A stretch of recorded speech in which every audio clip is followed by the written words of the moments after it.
It is the tale of two stories. The New York Times targeting Donald Trump in what he calls a hit piece, detailing his relationships with women, quoting more than a dozen former employees, girlfriends, and pageant queens from his past. But now one of those women is speaking out, saying she was totally misquoted. Here she is now to set the record straight, joining us from Raleigh, North Carolina, former model Roanne Brewer-Lane. Good morning, Roanne. Thank you for being with us. Good morning. How are you? I'm great. Thank you. What was your reaction when you read this article yesterday? Actually, it was very upsetting. Why? I was not happy to read it at all.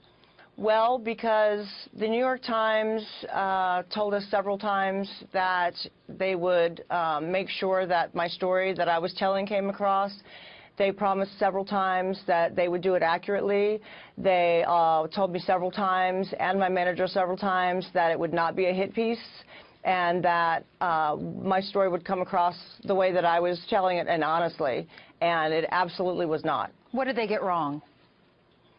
Well, they did take quotes from what I said, and they put a negative connotation on it. They spun it to where it appeared negative. I did not have a negative experience with Donald Trump, and I don't appreciate them making it look like that I was saying that it was a negative experience, because you it knew was him not. very well, right? You dated him for several months? That's correct. Yes, and he never made me feel like I was being demeaned in any way. He never offended me in any way. He was very gracious. I saw him around all types of people, all types of women. He was very kind, thoughtful, generous. You know, he was a gentleman. He was a gentleman, and it was a... The New York Times, this is a quote from the article. Donald J. Trump had barely met Roanne Brewer-Lane when he asked her to change out of her clothes. True or false? False.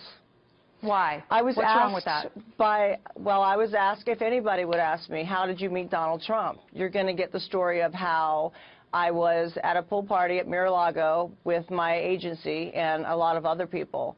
And it was a night party, and I had a photo shoot that I had done all day, and I had another photo shoot the next day, and I almost didn't go, but my agent asked me if I would please come up and just enjoy for a while, and so I did, and I didn't wear a bathing suit. I didn't have a swimsuit.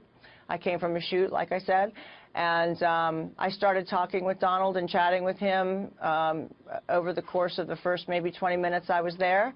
And we seemed to get along in conversation nicely, and it just very normally and naturally evolved into a conversation. We started walking around the mansion. He started showing me the architecture. We were having a very nice conversation, and we got into a certain part of it, and he asked me if I had a swimsuit, and I said I didn't. I didn't know that I wouldn't really plan on swimming, and he asked me if I wanted one. So I said, oh, okay, you know, sure. And I changed into one, and the part where I went back out to the pool party and he made a comment, now that's a stunning Trump girl right there, I was actually flattered by. I didn't feel like it was a demeaning situation or comment at all, and that's what I told the Times, and they spun it completely differently. Wow, why did they do that?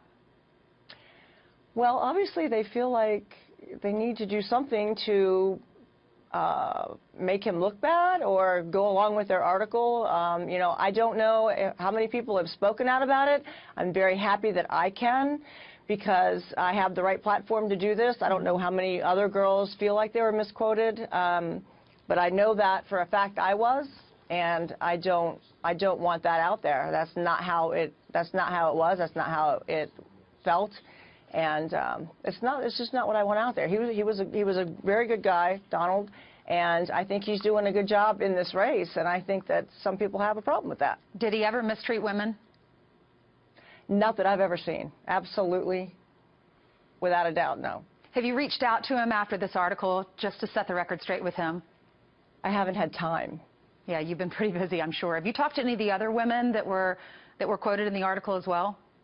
I have not. I would love to find out from here out, you know, if I could, you know, if I'm helping set the platform for this, that's fantastic.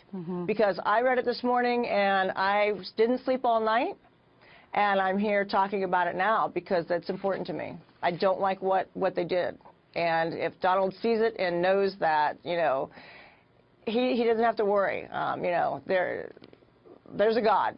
Why do you think the left, the mainstream media, is so obsessed with just creating this negative headline about how Donald Trump treats women?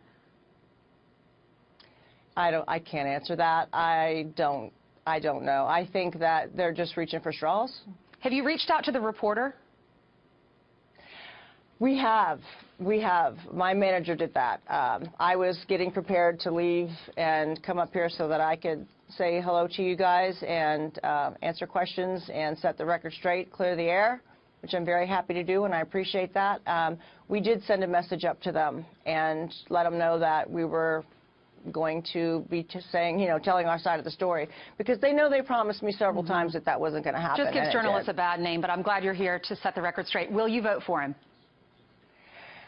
I think Donald is doing a great job, and he is a very successful businessman. He's a great leader because of that. He has a lot going for him, let's face it, and I'm supporting him. All right. Thank you, Roanne. Thanks for setting the record straight and being here and telling the truth this morning. Thank we you appreciate so it. much. You're welcome. Thank you so very much. Have a good